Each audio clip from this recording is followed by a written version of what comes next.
Welcome to week 2 of Atomic Habits book study. I'm Rachel. And I'm Joe. And we are two crazy ketos. And if you're new to our channel, welcome. Here on Two Crazy Ketos, we do different things like recipe videos and we do product reviews. We talk about various keto topics, and then every Monday we go live on Keto on the Couch, where we just kind of talk about what's going on in our lives for the week. You can find us in different social media platforms like Facebook, Instagram, and Twitter. And we have a website, which is twocrazyketos.com, and that's where you can find all of our different recipes. Now, we do upload at least 5 new videos every single week, so make sure you subscribe to our channel. And don't forget to hit the little bell icon, and that way every single time Joe has full teeth, you'll be alerted to it. Not full teeth, well, but a good amount of teeth. A good amount of top. More teeth than normal. Yeah, I got my partial in. I don't like it, but I got it. 200% more teeth than the average Joe with teeth. That's true. That's a win. That's a serious win. Thanks so much for being here. Thanks for your patience, Betsy and Tanya. Yes, it was like we did a kind of a test run. We were testing out all this stuff, so sorry we had to cut the live stream short. Jen put this up. Jen, you blessed me so much as we were like coming on. It's exactly precisely when I read that comment, which is, Rachel, if you're reading comments now, don't sweat, don't worry. We know you'll be great, and we're just happy to be spending some time with you today. And that's kind of my attitude. I could not wait to be here today with you, and because you guys were so precious last week and encouraging, it gave me the courage to keep going. Yep. So if you're new here, this is the Atomic Habits book study. Yes. With Rachel. I'm just here for the intro. Yeah. And then I'm going to be over on the computer in my office monitoring the stream in case there's any kind of issues or anything like that. Thanks for that. So you know how to do everything, right? We're gonna, so yeah. Here's your mouse Woo! pad. Look at me. Here's your Stream Deck, so Thank you can advance slides. You got next and previous. Don't hit any of these other buttons. Just previous and next. Or if you want to go over to your other camera, but you should be good. Awesome. Is there a way to see this over here? Like minimize the ATEM? There we go. There you go. We're here. And don't hit that button because that'll stop the stream. Okay, high five. High five. Awesome. Thanks so much for being here. If you're new here, don't worry. I'm pretty new to this solo mission myself, but we are here. Oh, okay. On week 2 of our book study on Atomic Habits. If you don't have the book yet, don't worry about it. I think that, you can get something out of this tonight. I really believe that. So you may be wondering, why in the world are we doing a book study on a keto channel? But if you have been living a keto lifestyle for any length of time, you know it's really a complete overhaul of the way that you used to eat, right? And that overhaul just doesn't stay within the boundaries of your refrigerator and pantry. This keto stuff, I've noticed, impacts many areas of your life, including your family celebrations, your outings with friends, your workplace, your sleep, your stress management, your movement, many things that we've sort of pushed pause on dealing with in the past. And let me know your answer in the chat to this question.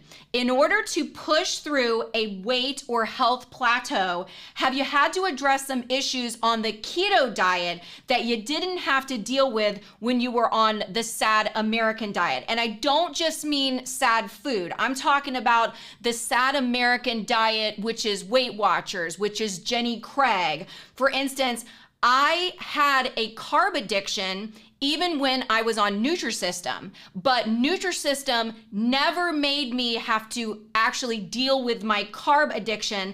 I could just eat around it, if that makes sense. But that's not so on keto.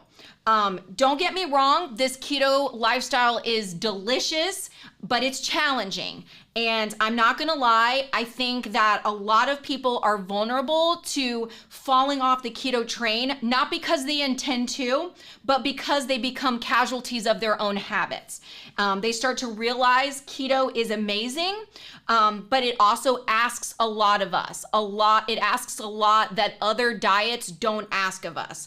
And for some reason, it just becomes too overwhelming for some people to change so much in a world that is not as keto friendly as they had anticipated. So here we are.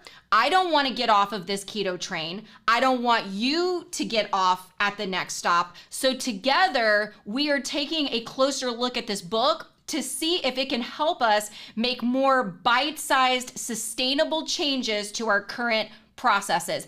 And a big thank you to everybody who on social media used the hashtag systems. You really encouraged me this week, and you've let me know that you want to keep on going. So let me take some time and just check in with the chat. Thank you so much.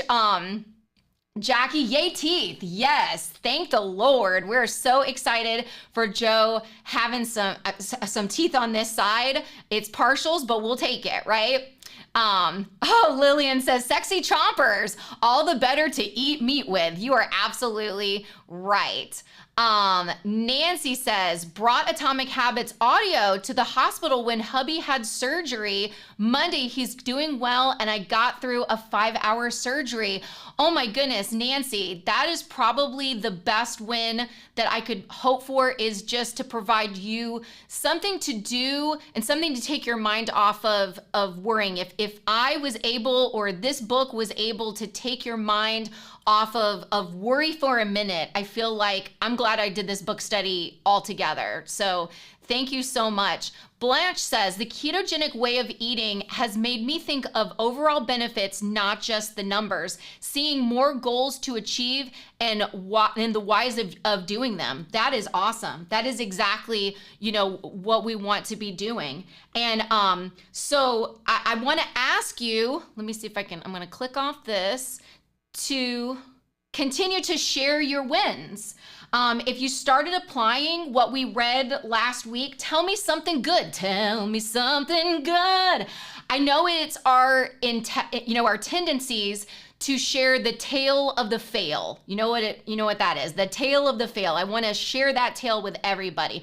But if you had 23 losses and 1 win, it's the win that I want to hear about. I want you to share your win because you got one thing right, and that is worth celebrating. Okay, so we're going to pick up where we left off last week. We're in chapter 3, which happens to be page 43 in my book, if you have the same book as I do. And the chapter is about how to build better habits in 4 simple steps. Okay, so this sounds like something appealing. I don't know about you, but I was actually encouraged to see psychologist Edward Thorndike working with cats. If he had chosen to work with dogs, I don't think that I would be so hopeful that I could make changes in my life. Dogs want to please their owners very much. They want to please you, but cats are set in their ways, right? If any of my cat owners out there, do you know that cats are capable of running the show? They run the house. Okay, and when it comes to bad habits, I totally see that my bad habits are more like cats than they are like dogs. They're stubborn. So if this guy made headway with cats, then there is hope for me. And if there is hope for me, who is the worst offender, then I truly believe there's hope for you. And here's something that he learned. A habit is a behavior that has been repeated enough times to become automatic. And that truth kind of glows with some of the behaviors that we would like to stop doing, right? I catch myself biting my nails, and you can see it's still going on, because I am not even aware of doing it. I've done it so many times, it has become automatic for me to chew on my nails. Of course, I don't want to develop more habits like biting my nails. I want to make positive habits automatic. How do I do that? Well, Thorndike learned behaviors followed by satisfying consequences tend to be repeated, and those that produce unpleasant consequences are less likely to be repeated. If I bit my nails and they slapped me, then I wouldn't keep biting my nails. I would stop biting my nails, right? He also learned The ultimate purpose of habits is to solve the problems of life with as little energy and effort as possible. So all behavior is driven by the desire to solve a problem. Sometimes the problem is that you notice something good and you want to obtain it. Sometimes the problem is something painful and you want to relieve it. Okay, so if I am trying to partner with myself to solve a problem and I ask my brain, hey, Rachel's brain, what are you looking for in a habit? My brain is going to say something along the lines of, I want it to be repetitive, I want it to be pleasant, and I want it to be as energy efficient and effortless as possible. So let me know down in the chat, is that how you normally try to form a habit? Because I think that I have had a problem with really overcomplicating the habits that I'm trying to develop. My journey to find a daily planner that works for me is case in point for this. I've chosen ones before that had a lot of working parts, and I equated more bells and whistles with more good. Does that make sense? But I knew going in that the writing prompts that were in some of these daily planners were not the right size for my writing. I write really big, I have large print, and it was too small for that.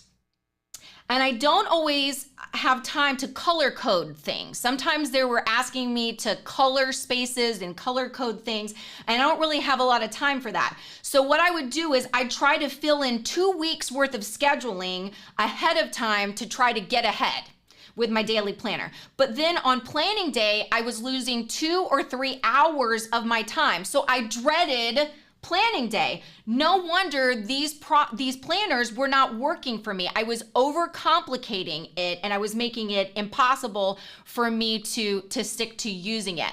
So let me see what you guys are saying in the chat. Pam says, did I turn it off? Okay. Pam says, something different with keto. People question your choice of lifestyle, but they don't question that with Weight Watchers. You're so right. Probably because there's so many people participating in Weight Watchers, and it's been so long. It's been around a long time. My mother and my grandmother was even aware of Weight Watchers and participated in Weight Watchers. So it's been around a long time. I have hope. If that is part of the plan, the more of us that give keto a shot and the longer it sticks around, that we're aware of it as keto, because it's a primal way of eating. So it's been around forever. But once it's back new to us, new to more people, it's not new, but it's new to us. And when more people are aware of it, then we'll hopefully have more people participating in it. Janet says, I need a habit change on not letting my sister manipulate me. She is so needy. I'm the oldest and she thinks I owe her something. It's a long story, but very upsetting to me. So that is awesome. I think that I hope that you guys did the crawl patrol from last week and just looked around and really took an inventory of what are my problems. Sometimes we just try to handle it at the eating level. If it's at the sister level, it's a sister problem, it's not a food problem, then we need to handle it right where it's at. So I love that you're observing things. Pat said, I think the biggest difference between keto and other diets is others were temporary and this one is full time. You're right. I mean, you sort of have to be, all in when it comes to keto, whereas, in other diets, even Weight Watchers, you could dip in and out. You can be Weight Watchers all week long and then Saturday and Sunday be fine, still have carbs, but do things a little differently. You can't do carbs, no carbs. It hurts, right? It makes you feel sick if you do that. Blanche says, going on a trip and off 4 out of 5 of her meds, less to worry about on vacation and more. That is flippin' awesome. Jen shares, I'll work out if I have this program, this equipment, and I still don't work out regularly. It's my planner issue. And I've done that in the past. I think I'm gonna get organized if I have the right planner, but that's like saying I'm going to be generous once I have money. If I'm not a generous person, if I don't change my identity, I won't just live it out when I have more money. I will just be a richer, stingier person. And I will be, it's not the planner that makes it magic. It's my habits that make things work. Okay, so now let's see. Let me go to the next one and click this off. Whoop. Awesome. Okay, so now I do love that James points out the fact that habits aren't the bad guy. Habits are good. Habits are a good thing. We don't have to choose between building habits and attaining freedom. Yes, I was overcomplicating my daily planning, but that doesn't mean that I don't need to have a daily plan. I'm not going to be like, hey, I totally dropped the ball and missed my kids' karate practice, and I also missed a deadline at work. Yay, freedom. That's not good. That's not what we want. That would be terrible. Our brain is just wanting us to work smart, not hard, in order to form habits. And James shows us that any habit can be broken down into a feedback loop that involves 4 steps. So tell me, what are these 4 steps? The first one is the cue. Okay, the cue triggers your brain to initiate a behavior. It is a bit of information that predicts a reward. And I love how he covers over, like, what are some of the rewards that our brain is looking for? Our brains are looking for food, water, sex, money, fame, power and status, praise and approval, love and friendship, or a sense of personal satisfaction. I believe that. I believe that we have those as the cues. The next one is craving. That is the motivational force behind every habit. And I think the true definition of craving is really important here, because we talk about cravings a lot, especially, in food spaces. I am not craving a food. I am craving the feeling that the food brings. That right there makes me want to eliminate certain trigger foods. It makes me want to do whatever it takes to never purchase that item again. Why? Because I don't want to be in an emotional relationship with that food. Because I know it's always going to be a one-sided emotional relationship, right? Because that food is never craving me. It's not hiding out to spend time with me. It's not feeling guilty and ashamed after we spend time together. Only I do that on my side of the craving. So that makes me want to put food in its proper place in my life. Food is fuel. So let me know your thoughts in the chat, because this really made me want to do the work that I need to do to crave the things that were actually going to bless my life instead of outsourcing that to food.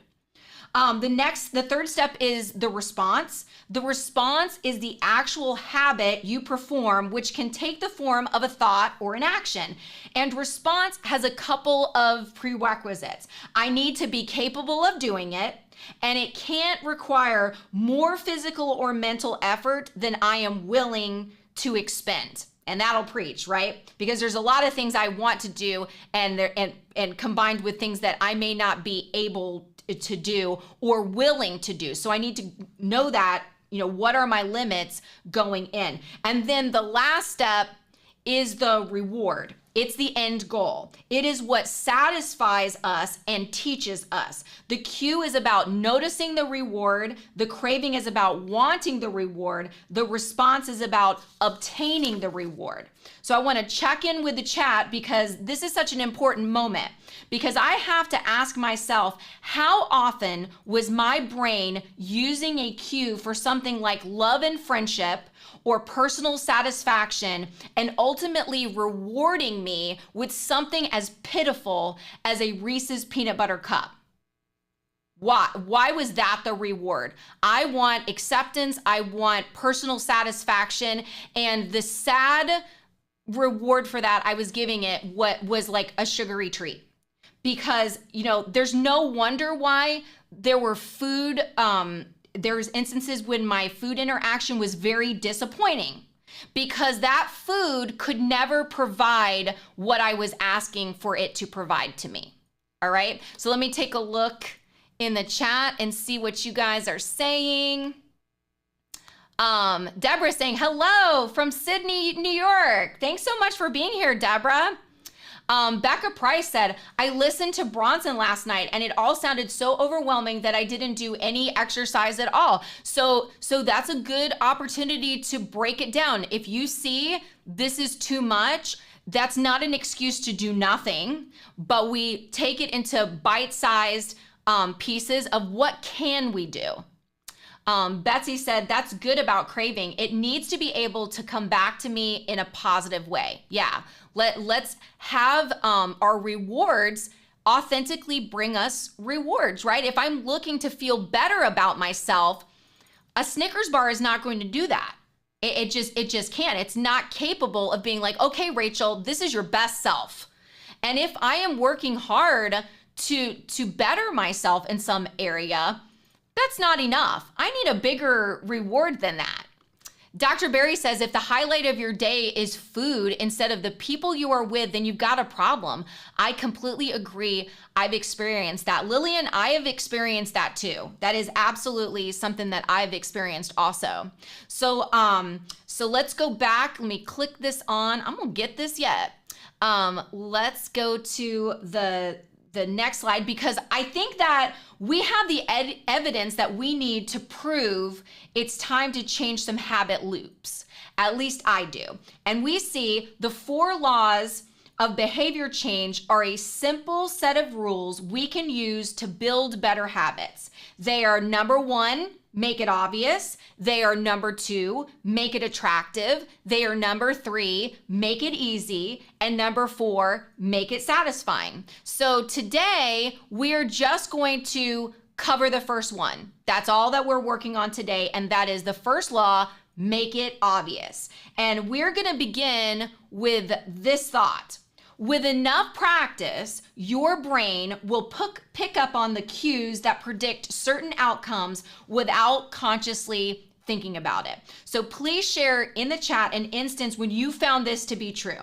I know that after being around kids for so long, I have been able to spot a sick child before even their parents have been able to spot the fact that they are sick. I can tell by a change of color in a child. I can tell by their blinking patterns and the way that they blink if they're sick or not. And that is gonna help me know that they're sick, just because I've been around kids for so much. What gave me some cause for concern about this statement is this. Once our habits become automatic, we stop paying attention to what we are doing. I don't want to be the salesperson that was talked about in this book that just out of habit automatically picked up somebody's credit card and clipped it in half when they didn't need to because it was just an automatic response. I don't want to be that salesperson, right?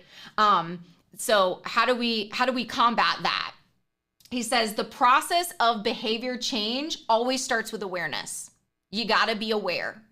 Awareness. You need to be aware of your habits before you can change them. That's why doing that, crawl around your life is so stinking important, because there's stuff that we're doing we're not aware of. Until you make the unconscious conscious, it will direct your life and you will call it fate. That was a very powerful quote for me. For so long, I wrongly believed that it was actually my fate to die sick and to die early. Being sick and dying before our time ran in the family. That is something that I have actually said out loud. It ran in my family. That's what I thought. So let me check in with the chat and see what you're saying. Tanya says, as a mom, I learned to cough when my child was trying to cough or clear their throat. My son is 24 now, and yesterday I coughed when my cousin, a grown man, was coughing to clear his throat. Boy, that is exactly right. I have many times, on many occasions, inappropriately told a grown man or asked him, do you need to go potty?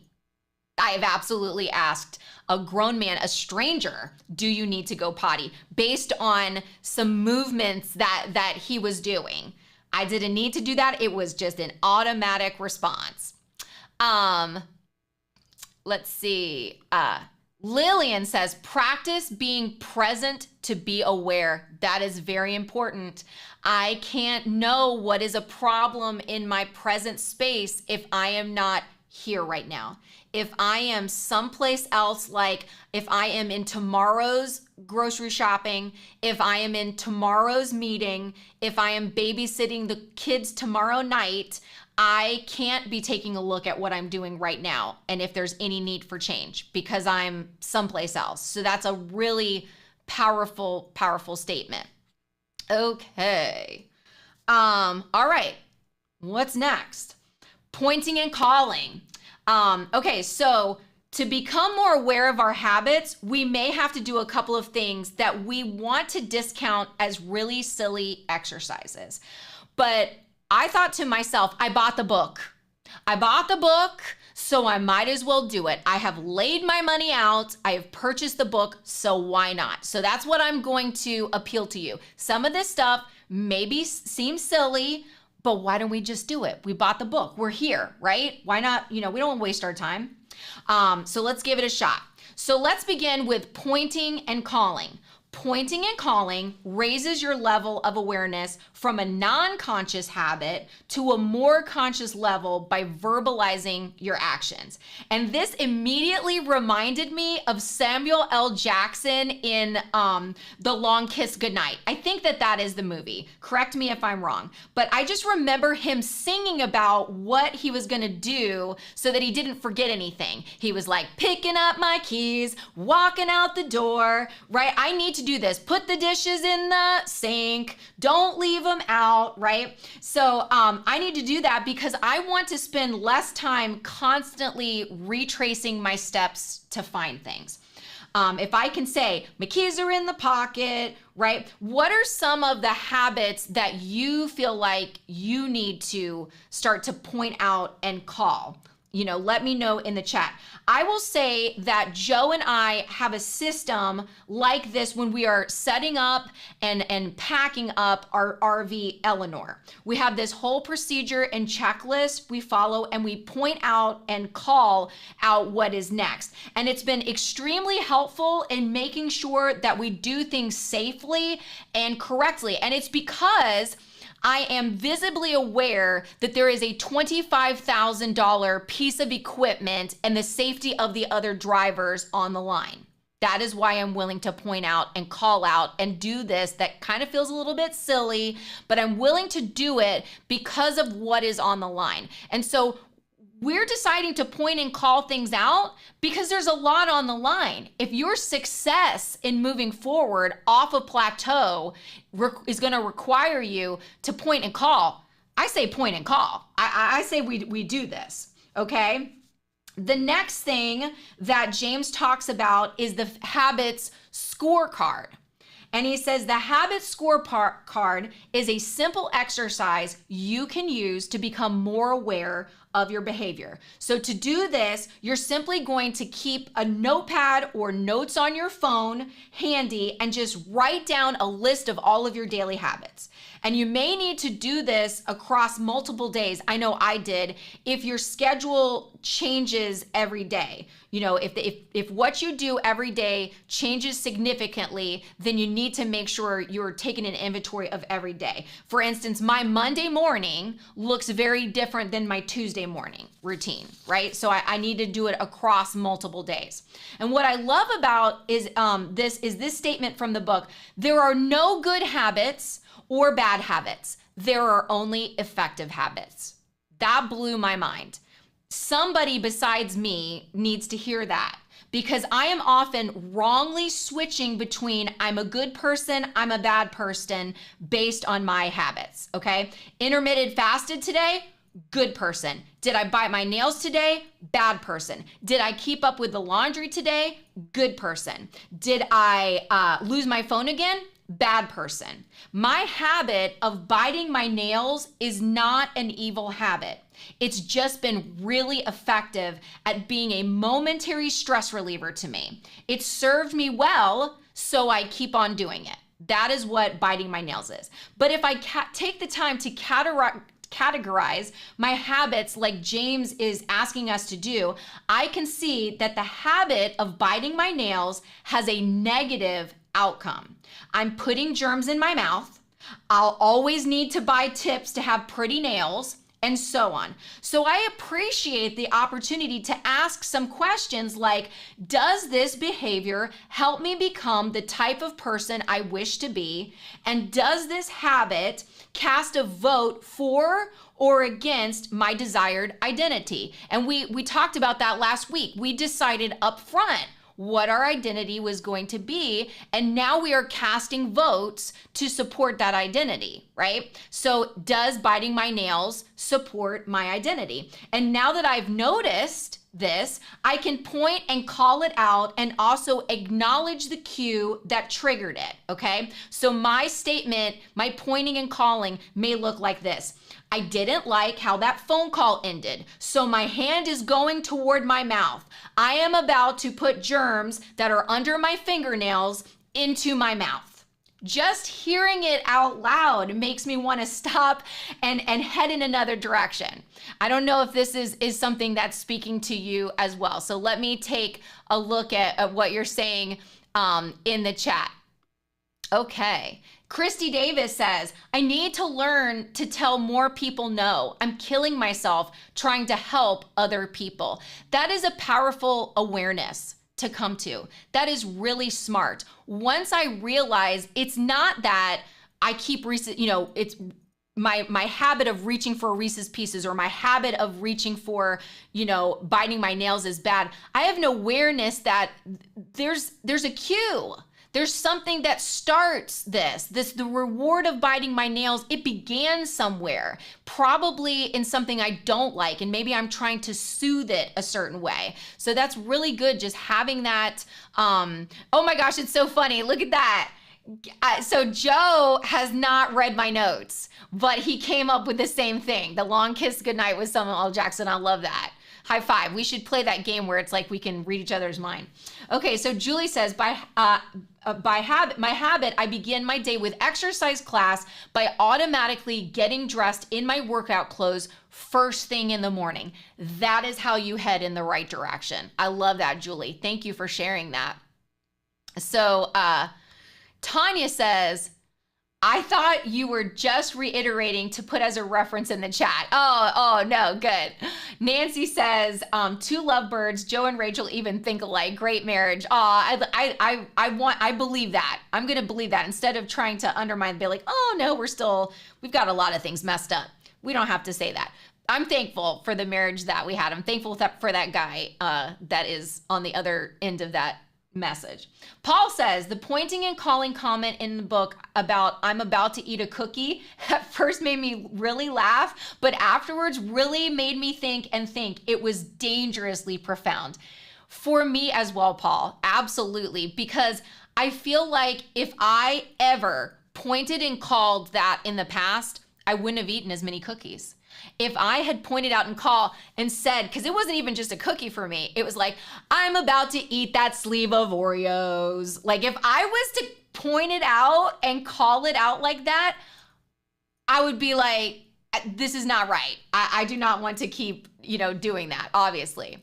Mary T says, that's how I beat my nighttime mindless eating habits. I said out loud every time I found myself in the kitchen, are you hungry? I soon stopped finding myself in the kitchen. Mary, thank you so much for sharing that. That is powerful. It really, really is. Okay, so let's take a look at, let me click this off, boop, and this on. Okay, so the best way to start a new habit. We're gonna take a look at that. As we've talked about, the first law of behavior change is make it obvious. And James tells us if we are looking to make a new behavior obvious, the two most common cues are going to be time and location. All right, time and location. Creating an implementation intention is a strategy you can use to pair a new habit with a specific time and location. So go ahead and share in the chat. Did the research on building a better exercise routine surprise you? It surprised me. I truly thought that there was going to be some difference between the first group who had the simple assignment, basically track your exercise, and the second group who were given a motivational boost to go with the exercise of information and encouragement about the benefits of doing it. I really thought that do the exercise and then have some motivation to go with it. I thought that that would make a difference. Like maybe do the exercise would have, 10%, and then motivation partnered with that would have like 50% or 60%, but it really did nothing. And if I'm honest, it hurt my feelings a bit. It really hurt my feelings. Why? Because I'm a YouTuber. I want to motivate you on your keto journey. And I spend a lot of prayerful time and energy preparing to encourage and inform you about keto and its benefits. I tape videos, I make worksheets, I plan challenges, I travel to conferences. But if you don't partner with me and implement an intention formula on your side of the camera, I can only make a 35 to 38% difference. That's all that I can do. If you love me, if you want to support me, then I need you on your side of the camera to implement an intention formula, okay? Because I want 91% success for the Two Crazy Ketos family. That is what we're aiming for. How do we do that? It begins with creating this implementation intention. It's kind of clunky to say. So the implementation intention formula is I will behavior, whatever it is that you're trying to do, at this time and in this location. That's what I'm gonna do. I will drink a serving of electrolytes at 8 a.m. in my kitchen while I have my breakfast. There's an example of that. I will eat my keto meal prep for lunch at noon in my office. That is adding a time and adding a location to the habit that you want to do. I will walk for 1 mile when I get home from work at 6 p.m. around my block. I will turn off the lights and go to bed at 10:30 p.m. in my bedroom. Share in the chat your implementation intention formulas, and while you're writing that down in the chat, write it down on a copy of a piece of paper, because you may want to actually tape it up somewhere in your house so it is obvious to you while you are still new to it, because this is a new thing we're asking of ourselves, so we want to make it super obvious. So let me go and see what you guys are saying in the chat. New habit for me, says Angie. I feed the indoor animals breakfast, then let them outside. So now I go outside with them for a 10 to 20 minute walk, and the pup is loving it. I love it. That is fantastic. That is exactly what we want to do. Oh, okay. So maybe Joe can look and take out the troll that we seem to have in the chat, but that's okay. We're not going to stop what we're doing. We're going to keep rolling forward. Okay. So while you're continuing to share, let's take a look at the concept. At the concept of habit stacking. I really liked this. Habit stacking is a strategy you can use to pair a new habit with a current habit. And the habit stacking formula is after I current habit, I will new habit. I think for me, this is a better formula because I have a varied schedule. All right. So when I worked a corporate job years ago, I got home at the same time every night. You could almost like set your clocks by when I rolled into the driveway. But now things are very different. And if I schedule my walk at 6 p.m., but then don't get home until 8 p.m., then I'm just giving myself an excuse for not getting the movement in. Okay. It's going to be like, hey, I tried, blame the job. Not helpful. That's not going to be helpful. What is more helpful for me is a positive version of the Diderot effect that he talked about in the book. After I feed Tabitha, I'll drink a serving of electrolytes. That's what I'm going to try to do, because there is no way that I am not going to feed my fur baby, right? I may not get home until 8 o'clock at night, but I do know that when I get home, that Labrador Retriever is getting fed, all right? She gets fed 2 times a day. By stacking my electrolyte consumption with feeding Tabitha, I just guaranteed myself 2 servings of electrolytes every single day. Boom, done. It's over. I don't have to think about it. I don't have to plan for it. It's just done. So let's see what you guys are saying in the chat, and share with me some specific things that you do every single day, which are, like me feeding Tabitha, primed for a habit stack. Okay, let me take a look at what you're saying. Tanya says, when I was first trying to get to the gym, I said to myself, I will wake up at 5 a.m. every day, even if I did not leave the house. Then I would graduate to actually leaving the house. That is brilliant. It's a plan. I call it fishing in the wishing pond. Are we fishing in the wishing pond? Are we hoping that one day things will get better? If you're fishing in the wishing pond, you're not going to catch anything. Like, save your bait, save your time and energy, and go like relax at the beach, because fishing at the wishing pond, it just doesn't do anything. Kathleen says, I will take a walk every morning after I take the garbage out. I will fill in my food on Chronometer in the morning when I am drinking my coffee. Kathleen, I love that. And I can pair a habit with my drinking of coffee. Y'all know, I am not going for a day without drinking coffee. I rarely even fast. Even when we do a lot of these extended fasts that I've done in the past, we've led fasts, like for Redmond. I would have coffee of some sort, in some of them. I mean, some of them we didn't, and I fasted coffee also. But for the most part, what I'm trying to say is coffee is a great thing for me to habit stack, because it's primed for a habit stack. Pat said, the easiest habit I ever created was adding collagen to my morning coffee. I was drinking the coffee anyway. Yes, I hear it. That is exactly that. I can't wait to see the variety of things that we habit stack with coffee, because that is a guarantee. I have gone out the door without brushing my teeth, but I have not gone out the door without drinking my coffee. I can be honest about that. Okay. So let's see what is next. I'm going to click on that.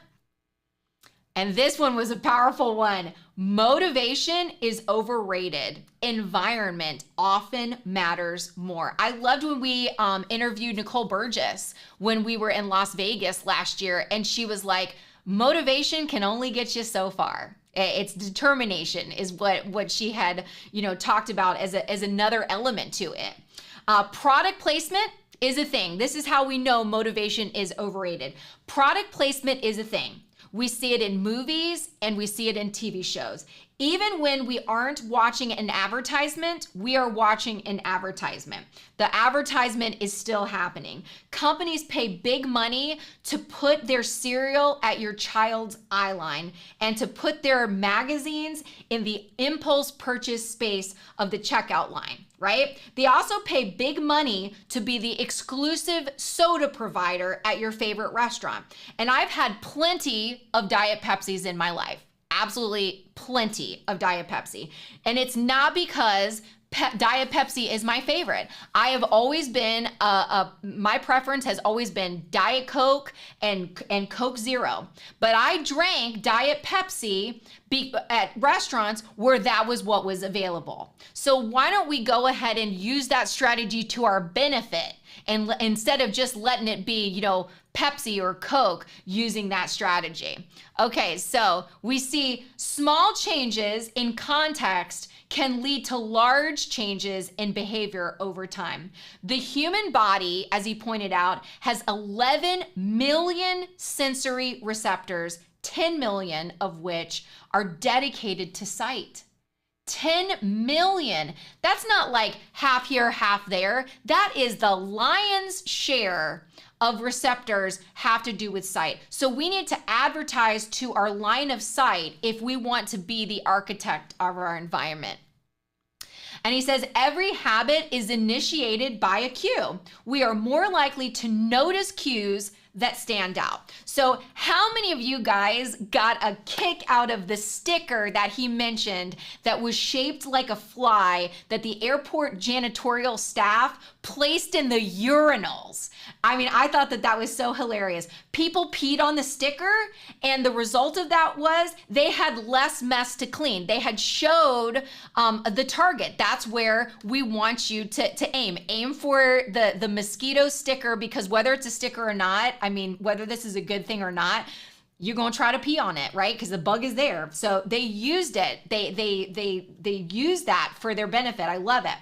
So if you're having trouble desiring to get your protein in, no problem. Why don't you arrange your pantry so all the cans of tuna and chicken and sardines and even Spam, if you're a Spam fan, are at the front eye level shelf, you know, of your pantry, and then bury the cans of vegetables and keto treats so you have to move stuff to get them, but you don't have to move as much stuff to get your protein. And you can do the same thing in your fridge. Put the cooked hamburger patties, the lunch meat, the hot dogs, the sausages, the eggs right up front where they are the easiest thing to reach for, and move everything else to the back. It at least gives you a moment of thought as you're moving things. Do I need to be moving things and prioritizing what is in the back if the habit I'm trying to maintain is to prioritize what is in the front? I thought that was a really easy environmental thing, you know, that you could do. Small change in your environment. Paul says, I heard a similar thing with a headmaster putting tennis balls in the boys' urinals to help them, and it worked. Hey, when the kids were little, how many people used Cheerios? How many people threw Cheerios? If you have a little boy that was growing up and you were trying to potty train them, did you use Cheerios or some other kind of, you know, cereal or something as a target, and you told them, let's make this target practice? Why did you know it would do it? Because or help. It's because you knew it was going to be fun. It's like, you get to be the water pistol, son. Like, I knew they were going to be successful because we instantly made it fun and we gave them, you know, a target to hit. Sylvia says, to help drive-bys, I made a new rule: can only eat at a kitchen table and food has to be plated. So I would have to clean plate after done. Makes me really think if I am actually hungry. Thank you for sharing that, Sylvia. Like, that was definitely something for me when I was trying to stay in the habit of tracking last month when we were doing the tracking challenge. Simple rule, you just have to track everything. So sometimes if I wanted to reach for a particular cheese cube or I wanted to reach for an almond, then I would have to pull out my phone and have to open up Chronometer and have to enter the information. And it started to get to the thing where just forget it. If I have to track everything, I am not hungry enough for this. I will just wait. I'll just have a glass of water and move on. So it was just a really easy way that I could be successful. Christy says, I used Cheerios and he cried because he didn't want anyone peeing on his favorite cereal. That is hilarious. But he enjoyed peeing off the porch. So there you go. Peeing off the porch, just as effective. You want him not to pee inside of his diaper anymore. You want him to pee somewhere else. You got to give me a way to do it that's going to be fun. You got to make it so that I can do it and be successful. Angie says, I put meat snacks in front of the sad snacks in the pantry. It works even on the kids. We don't even realize how lazy we are. Like, we need to leverage our laziness. All right. That is not a bad thing. Clearly, that's what our brain wants to do. It wants the path of least resistance. So let's stop setting up obstacles for our brain, you know, to make it harder. So let's see. Doop. All right, next up. So he says we need to make the cues of good habits obvious in your environment. I love what Susan B did. I don't know if she is in the chat or she's getting on a plane right now on her way to Florida, but and one of you guys had also shared something similar. What she did when she was prioritizing and getting started going to the gym on a regular basis, she put her gym clothes for the next day in her bathroom sink. She put them in the sink before she went to bed, so she didn't have to hunt for them or try to motivate herself to look for them each morning. They were there and negotiation was over. Put them on and get up and go. And I thought that that was a really brilliant thing that she did. The book says, gradually your habits become associated not with a single trigger, but with the entire context surrounding the behavior. The context begins the cue. People share all of the time that they are surrounded with garbage at work. They're surrounded with carb, heavy things at work, and there's the temptation is there and it's already there. They talk about that all the time. So if there is a space for snacks already, why not set out some snacks of your own? Put some beef sticks next to the donuts, put some snack packs next to the, of almonds next to the candy, or put some cheese crisps next to the granola bars. They don't even have to be the cleanest option. Your first step in moving forward successfully means you just need another option. You need another option at work. And I love, Pat Dyer's in here. I love typing out your name. I love how Pat Dyer shared these beautiful Duncan Hines keto brownies for her works, coffee, and tree cart. We need more sugar-free snacks. Instead of just leaving it there, Pat was like, I'm going to be the person that brings them. I'm going to take that next step and I'm going to bring these things to work. And they may have been her co-workers' first keto treat ever. And I actually think that it probably surprised some people how good it actually tasted. So you became an ambassador for keto, you provided a snack at work that you could actually eat, and you took some power back. Instead of just being like, gosh, I'm really depressed because there's nothing here for me, you made it happen so that yes, there is something for you. And I think that that's super powerful. So we see that it is easier to build new habits in a new environment because you are not fighting against old cues. So the point that I wanted to make, let's stop living in a world others have created for us, because we spend a lot of time looking at that, right? We spend a lot of time talking about how this is something other people have orchestrated to me. I'm living in a building that's been created in a habit that's been created by somebody else. We don't have to keep fishing in the wishing pond. We do have influence over our environment. I love Abby from House of Keto. And if you got to hear her recently speak in Utah, such a powerful woman. I love that woman so much. And I love that she didn't just call herself keto. She said, as for me and my house, we will be a house of keto. Her channel is House of Keto. So what decorates a house of keto? Because she's decided, I'm decorating a house of keto. What decorates a house of keto? Not Doritos. If I know that I'm going to miss eating copious amounts of fruit, then I am not going to line my walls in my house with wallpaper that has a bunch of apples in it. Why would I do that to myself?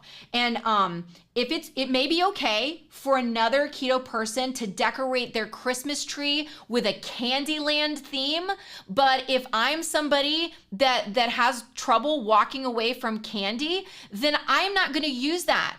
I'm not going to surround myself so that all holiday season long, I'm there living with the thing that would undermine my success. That's just not going to be a good thing for me, because one man's couch is another man's ice cream parlor. Does that make sense? One man's couch is another man's ice cream parlor. I love the idea of one space, one use. I can make some big changes in my life if I just decide the lazy boy is for watching TV, the bed is for sleeping, the kitchen table is for eating. So let me go ahead and check in with the chat. And I know somebody had already shared that already, that they were distinguishing between different rooms in their houses and different, uses for things.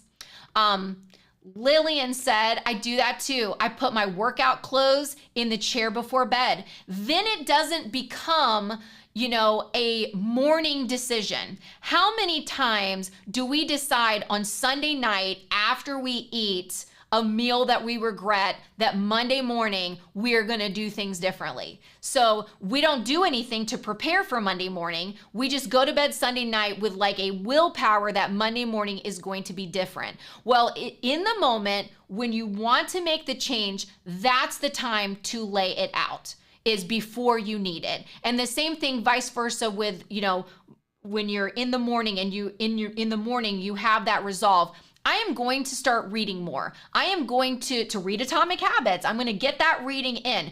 When you make your bed, you lay the book on your pillow so that it is just there. You don't have to hunt for the book. It's just right there. You are trying to make it easy for you to make a good choice, not do it when you've reached a critical point and you may, make a bad decision. You don't put that up to willpower.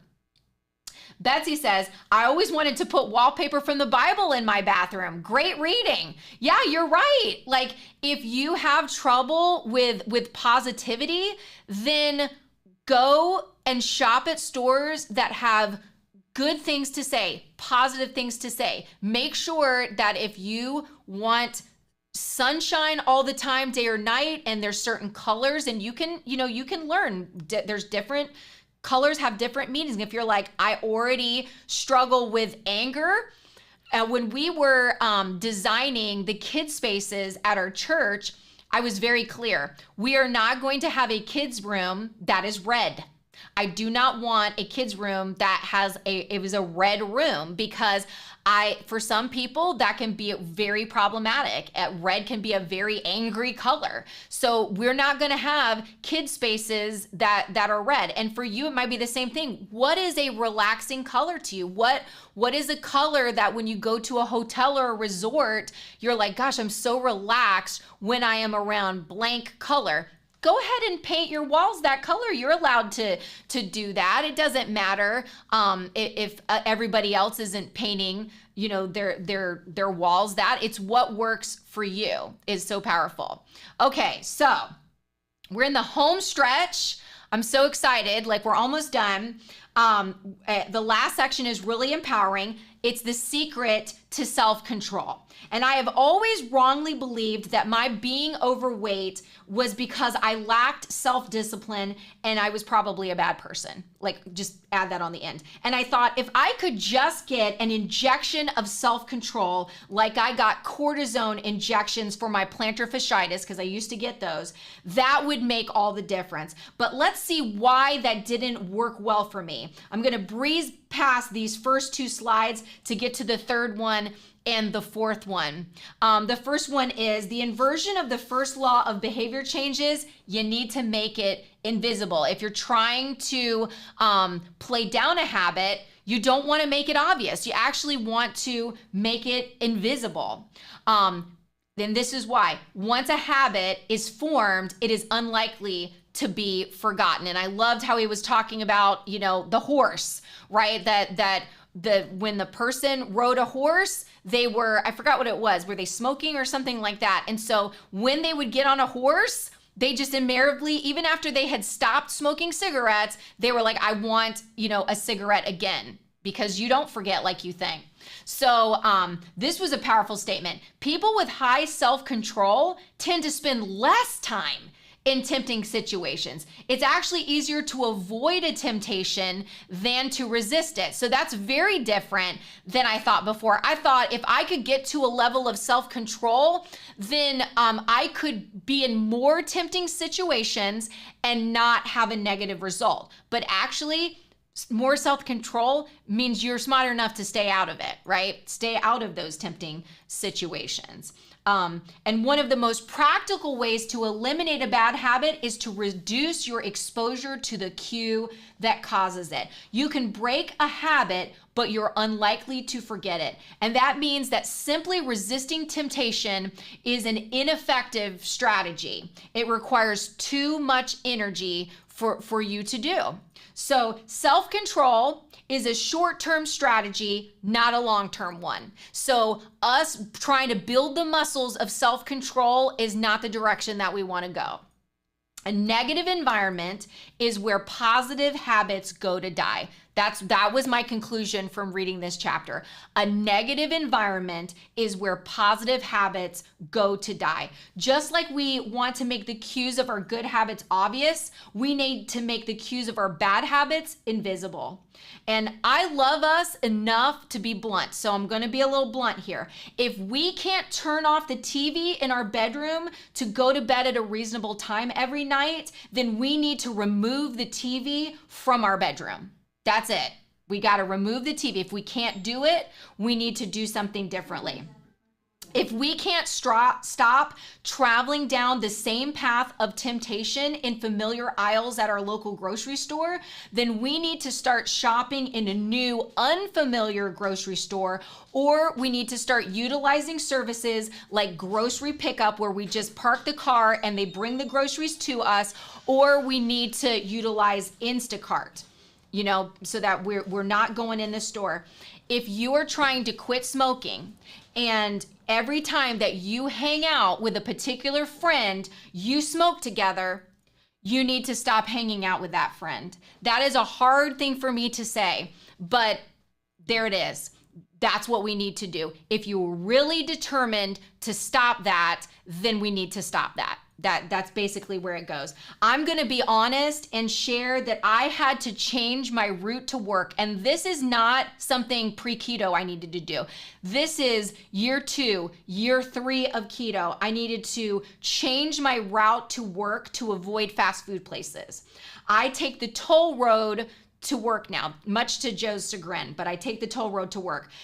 Why? Because there's no McDonald's for me to get a bunless burger. There's no gas station along that route for me to get boiled eggs. I can't go through the drive-through of Dunkin' Donuts and get a coffee with butter in it.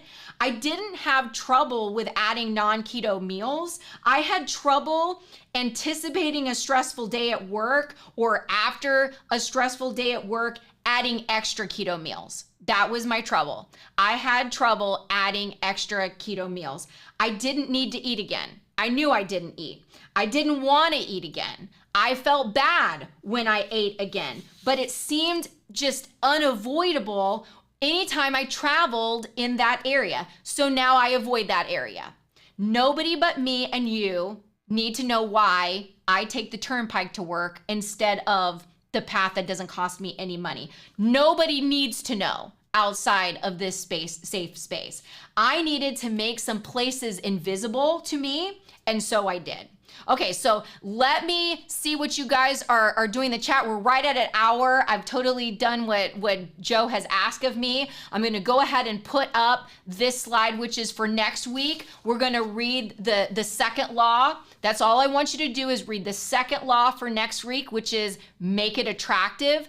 Let me check and see what you guys are saying in the chat. So Blanche says, I love pickup for groceries for that reason, and it helps the budget too. Yeah, I know that for some people, if they use Instacart, there's like an extra charge. There's an extra charge for that if you use Instacart. So if you're looking for the free version, let there be a blessing that comes out of 2020. The blessing that comes out of 2020 is there are a lot of stores now where you can park your car and pick up your groceries. They just, drive it right to, they pick it up and they put it right into, your trunk of your car. It's like touchless, interactless shopping, which is really great. I mean, it's been good for some things. My mom started using it for heavy things, right? Like I don't want to have to haul, all of the toilet paper, or I don't want to haul,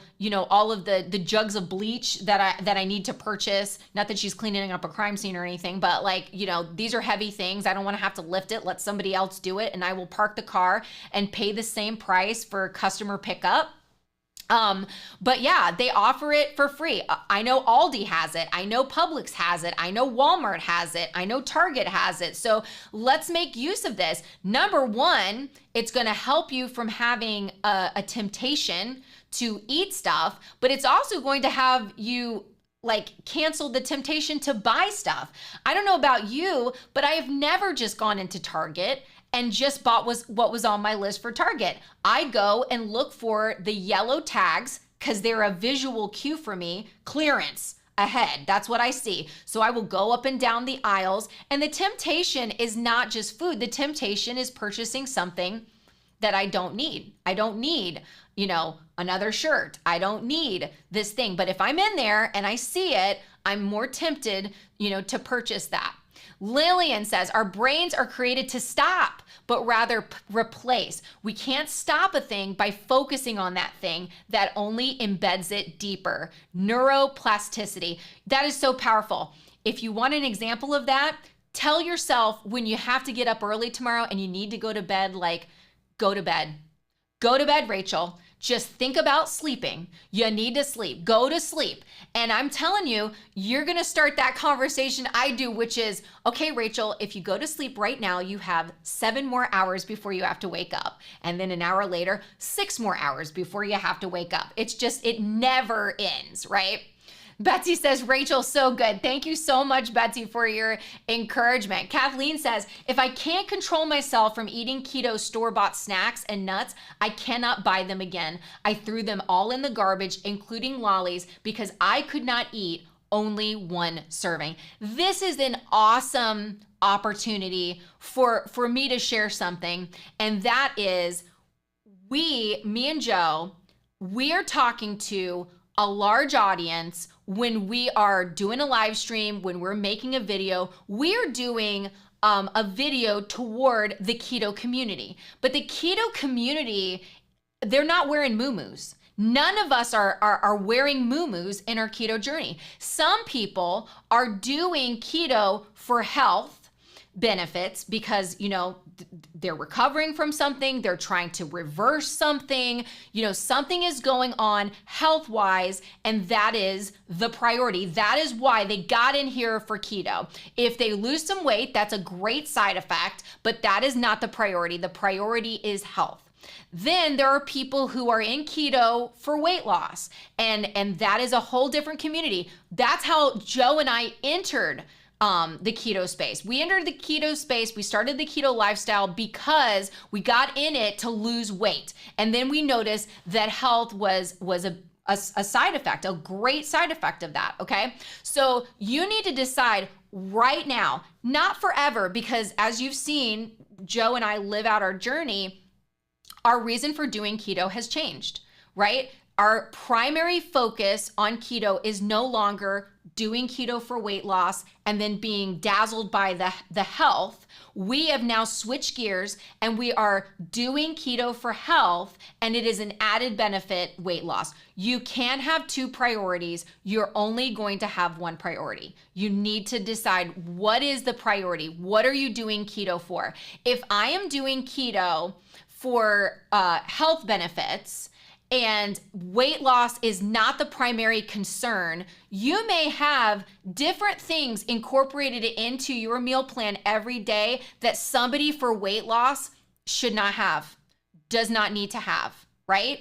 And if you are doing it for weight loss, then you are going to have things different. If you're, for instance, great example, exogenous ketones. If you are doing keto primarily for your health, you may make exogenous ketones a part of your every single day. It is very important for you to have your exogenous ketones. That is the primary concern, is health.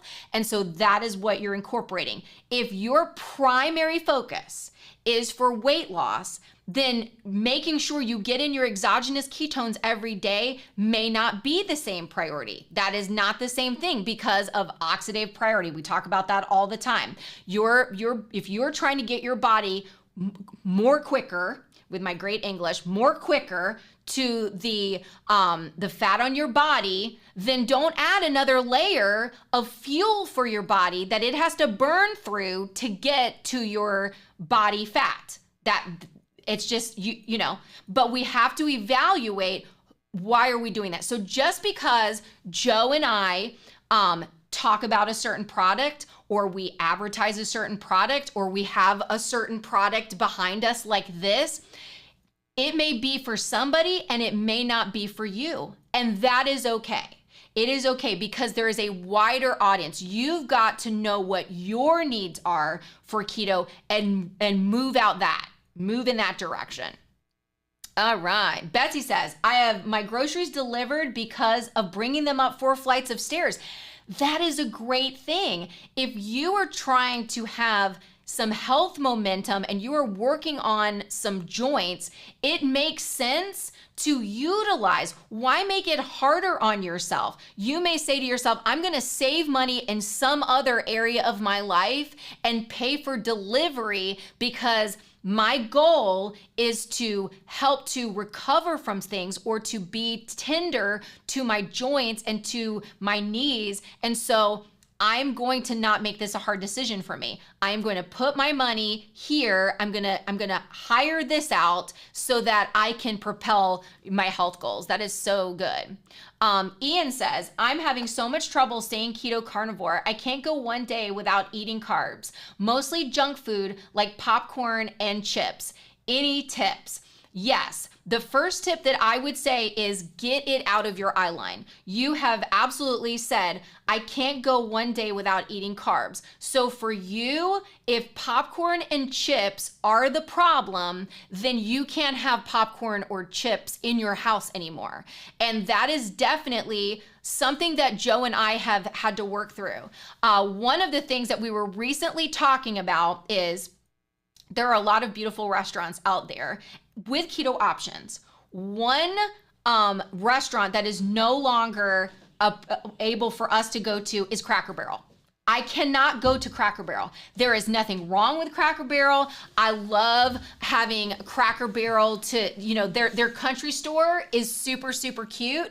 I know that Cracker Barrel serves eggs and serves bacon and serves sausages, and there are probably a whole bunch of people in our keto family that go to Cracker Barrel successfully. But they also serve biscuits and onion rings. And we have too much of an interaction with that. We have eaten too many Cracker Barrel biscuits. I have ordered the Uncle Herschel special so many times that 4 years, I haven't gone to Cracker Barrel in so long, but I can tell you what that menu item is called and what it is comprised of. I want to address that real quick. That's it. It's not completely your fault, Ian. That's right. That you are on keto carnivore and you can't go a day without eating carbs. Okay. It's hormonal too. That's good. Okay? And so, what I'm going to tell you is when you are craving those carbs, eat some more meat. That's good. Okay? What happens is, we've talked about this before, is our body is looking for homeostasis. When we are under eating, or when we're not giving ourselves enough fuel, or our body is in a caloric deficit, one of the first things it does is go, hey, I need more fuel. And so your hormones trigger your brain to go, what is the quickest way to get fuel? Sugar. Mm-hmm. So we're already accustomed to giving ourselves sugar. Society pushes on it. I mean, again, we talked about this the other day. John Paul is getting ready to take a major licensing exam. Yeah. And they sent him a letter via email saying, you're going to be here for 8 hours. Don't eat meat. Don't eat fat. Make sure you're bringing candy bars and fruit and things like that to give yourself energy. So you have society telling you, you need energy, eat sugar. Right. And so if you find yourselves craving a carb, eat some meat instead. Eat some fat, because that will give you energy and it will help stave that off. Don't eat a lot of it, but part of it is just that act of putting some food in your mouth. If you're craving the carb, that will help. Also, eat some salt. Put some salt in your mouth, because Salt will trigger the same part of your brain as sugar does. That's good. So one more before we wrap up here. Susan says, I love the material, Rachel. Looking forward to next week. Looking forward to my growth season. I'm so thankful that you shared your Wednesday with us. And I want to just have a reminder here for next week. Read the second law section, make it attractive. That's the required, that's what we're going to cover in required reading next week. Good job. Yay! You did good. So don't forget tomorrow. Where was that one? Oh, you're on the wrong one. I'm up there. There we go. So tomorrow we're heading up to Orlando to meet up with a bunch of subscribers for, we're going to be going to Universal Studios with some people who are going off to the keto cruise. Unfortunately, we can't go. But we're meeting up with some people. If you happen to be in the Orlando area, we are meeting people at 5:15 p.m. Eastern time. Obviously, we're in Florida. At Texas State Brazil on International Drive in Orlando.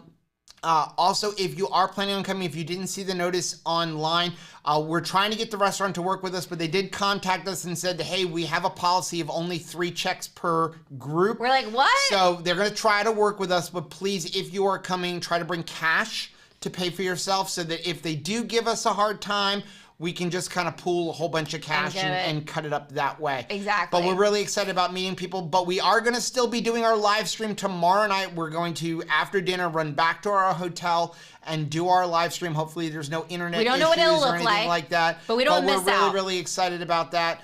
And we do have a vlog coming out tomorrow morning that Rachel will probably be premiering while we're driving to Orlando. So it'll probably be a little early. But we do thank you, everybody, for joining. You did a phenomenal job. I'm really proud of you. Sir. You're getting the hang of running the live stream. I am. Hopefully I'm setting it up well with all the buttons and everything. I appreciate you. You're setting me up for success. Okay. So next week, read the second law. Have a good night. Love you.